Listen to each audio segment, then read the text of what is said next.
In this guide, we're going over where all of the ores are here in Sailor Peace on Roblox. Before we do get into this guide, make sure to like the video and subscribe to the channel with all notifications on. It really does help the channel and it lets us know that you want more content like this. We'd greatly appreciate it. And if at any point throughout this guide you did have any questions, just ask them down in the comment section below and we can help you out further. I'm going to be doing my best to reply to every single comment down there. Now, ores are by far one of the easiest ways to increase your damage because they give you passive boosts that are always active. So you don't have to activate anything. It's super convenient. They're always going to be activated. And you can actually find and equip these ores in your inventory. If you open up your inventory just like so, you're going to see the ores in this section right next to your runes itself. Now, most of these are actually going to come from ore crates. So just keep that in mind. These are, some limited time event rewards. So if you want better ones, you're going to need to farm crates and just keep getting them from there. But if you start off with the early options, Altar Ore is the earliest one. It gives you a 5% damage boost.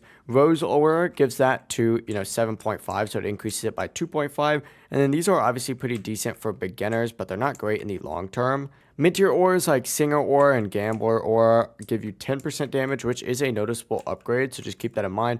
But from here, you have Ultra Instinct Ore and Commando, which give you 12.5%, making them stronger choices before in-game. But at the very top, you're going to have stuff like Hellfire, Winged, Fallen Ore. All of those give you 15% extra damage, which obviously makes a pretty big difference in overall performance. Now, there's also going to be event ores like Valentine, which gave you, 10% damage during the event. So it's always worth checking out if there's a limited time event going on. And to get them, once again, you need to farm ore crates. And you get these from bosses, NPCs, or really just any other side activity. If you guys did have any questions, ask them down in the comment section below, and we can help you out further. I'm going to be doing my best to reply to every single comment down there. Before you do leave this guide, though, make sure to like the video and subscribe to the channel with all notifications on. It really does help us out. Let us know that you want more content like this. We'd greatly appreciate it. Have a great rest of your day, though. Peace.